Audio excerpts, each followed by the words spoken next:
Dimanche 11 février 2024, ta miséricorde s'étend jusqu'aux cieux. Merci de nous retrouver sur votre chaîne L'Aventure dans la Parole. C'est le début de la semaine et peut-être vous profitez de ces heures pour faire le ménage ou encore aider les enfants à faire leurs travaux scolaires ou encore aller à la plage ou toute autre chose. Mais avant tout, vous avez décidé de passer du temps dans la méditation quotidienne. Alors, nous vous souhaitons une bonne écoute. Notre communauté s'agrandit et c'est grâce à vous. Soyez aussi actifs avec nous pour répandre le message, premièrement en likant, deuxièmement en partageant le lien avec vos connaissances. Si vous ne l'avez pas encore fait, abonnez-vous pour recevoir les notifications. Le texte à mémoriser de cette semaine que nous vous invitons à dire avec nous se trouve au psaume 57, les versets 10 et 11. « Je te célébrerai parmi les peuples, Seigneur, et je chanterai parmi les nations, car ta miséricorde est grande jusqu'aux cieux et ta fidélité jusqu'aux nues. » Nous vous invitons à le redire avec nous. Le psaume 57, les versets 10 et 11. « Je te célébrerai parmi les peuples, Seigneur, je chanterai parmi les nations, car ta miséricorde est grande jusqu'aux cieux et ta fidélité jusqu'aux nues. » Comment les différents psaumes que nous étudions cette semaine décrivent-ils la miséricorde de Dieu envers les pécheurs? Comment les 4 mots hébreux différents désignant la miséricorde de Dieu nous aident-ils à comprendre l'amour de Dieu? Les réflexions de cette semaine nous aideront à répondre à ces questions et aujourd'hui nous le faisons avec la séquence « Sa miséricorde dure à toujours ». Nous vous invitons à lire avec nous le psaume 136 et nous répondrons à ces 2 questions. Quelle est la pensée prédominante de ce psaume? Comment le psalmiste soutient-il son appel? Nous lisons le psaume 136.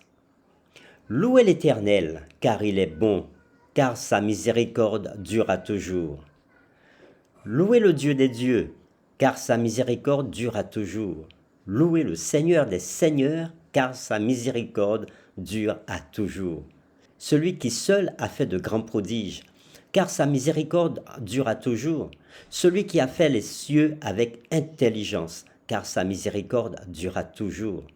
Celui qui a étendu la terre sur les eaux, car sa miséricorde durera toujours. Celui qui a fait les grands luminaires, car sa miséricorde dure à toujours. Le soleil pour présider au jour, car sa miséricorde durera toujours. La lune et les étoiles pour présider à la nuit, car sa miséricorde dure à toujours. Celui qui frappa les Égyptiens dans leur premier-né, car sa miséricorde dure à toujours, et fit sortir Israël du milieu d'eux, car sa miséricorde dure à toujours. À main forte et à bras étendus, car sa miséricorde dure à toujours. Celui qui coupa en 2 la mer rouge, car sa miséricorde dure à toujours. Qui fit passer Israël au milieu d'elle, car sa miséricorde dure à toujours. Il précipita Pharaon et son armée dans la mer rouge, car sa miséricorde dure à toujours. Celui qui conduit son peuple dans le désert, car sa miséricorde dure à toujours. Celui qui frappa de grands rois, car sa miséricorde dure à toujours. Qui tua des rois puissants, car sa miséricorde dure à toujours. Sion, roi des Amoréens, car sa miséricorde dure à toujours. Et Og, roi de Basan, car sa miséricorde dure à toujours.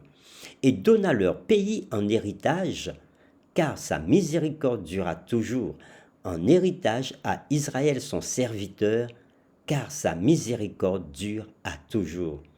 Celui qui se souvint de nous quand nous étions humiliés, car sa miséricorde dure à toujours, et nous délivra de nos oppresseurs, car sa miséricorde dure à toujours. Celui qui donne la nourriture à toute chair, car sa miséricorde dure à toujours. Louez le Dieu des cieux, car sa miséricorde dure à toujours. Après la lecture de ce psaume que nous venons de lire, le psaume 136, nous pouvons répondre à ces 2 questions. Quelle est la pensée prédominante de ce psaume?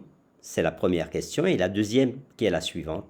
Comment le psalmiste soutient-il son appel? Le psaume 136 invite le peuple de Dieu à louer l'Éternel pour sa miséricorde révélée dans la création et dans l'histoire d'Israël, comme on l'a vu au verset 4 à 9 et au verset 10 à 22. La miséricorde, en hébreu hesed, qui veut dire amour inébranlable, traduit la bonté et la loyauté de Dieu à l'égard de sa création et de son alliance avec Israël. Le psaume montre que l'immense puissance et la magnificence de Dieu sont fondées sur son amour inébranlable. L'Éternel est le Dieu des dieux et le Seigneur des seigneurs, une expression hébraïque qui signifie le plus grand Dieu. Cela ne voudrait pas dire qu'il y a d'autres dieux, mais qu'il est le seul vrai Dieu. Les grandes merveilles de l'Éternel, qui ne peuvent être reproduites par personne d'autre, sont la démonstration indéniable de sa domination. Dieu a créé les cieux, la terre et les corps célestes qui sont adorés par les païens. Les psaumes, cependant, dépouillent de leur autorité les dieux païens et, par extension, toute source de confiance fondée sur l'homme. Ils sont de simples produits de la création. Ils sont simplement des choses créées et non le Créateur. Une distinction cruciale. L'image de la main forte et du bras étendu de l'Éternel, comme on l'a vu au verset 12, souligne l'efficacité de sa puissance et l'étendue du domaine de sa miséricorde. La miséricorde de Dieu dans la création et dans l'histoire devrait inciter son peuple à lui faire confiance et à rester fidèle à son alliance. Le refrain que nous avons vu dans ce psaume, car sa miséricorde durera toujours, est répété 26 fois, rassurant ainsi les adorateurs du fait que l'Éternel ne change pas et qu'il renouvellera ses faveurs passées à chaque nouvelle génération. Dieu se souvient de son peuple et est fidèle à son alliance de grâce. La croyance en la miséricorde de l'Éternel est au cœur de la foi biblique qui comprend l'adoration joyeuse et la confiance, ainsi que la réticence et la repentance. Le psaume 136, au verset 23 à 25, se termine par la sollicitude universelle de Dieu à l'égard du monde. La miséricorde de Dieu s'étend non seulement à Israël, mais à toute la création. Le psaume parle donc de l'universalité de la grâce rédemptrice de Dieu et exhorte le monde entier à se joindre à la louange de l'Éternel par Israël. Pour terminer, nous vous invitons à réfléchir à cette question. Comment l'image de Jésus sur la croix, mourant en tant que substitut pour nos péchés, révèle-t-elle de la manière la plus puissante la grande vérité sur Dieu, à savoir sa miséricorde dure à toujours? Nous vous invitons à prier avec nous. Seigneur éternel, une fois de plus, nous voulons te louer, te rendre grâce et gloire pour ta parole. Aujourd'hui, nous avons vu à travers le psaume 136 que ta miséricorde dure à toujours.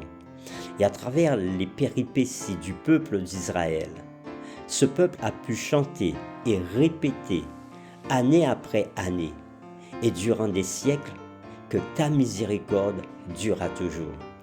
Et nous qui avons cru en toi, tu nous donnes aussi cette possibilité de chanter tes louanges et de répéter et de le dire afin que toutes les générations futures le sachent que ta miséricorde durera toujours. Tu démontres ta miséricorde dans nos vies, tu le démontres dans ta création, tu la démontres aussi dans les expériences que nous faisons avec toi jour après jour. Donne-nous la force à chaque fois que nous sommes dans des difficultés à nous rappeler que ta miséricorde demeure et demeurera pour nous, et cela jusqu'à la fin des temps. Nous t'avons prié au nom de Jésus. Amen.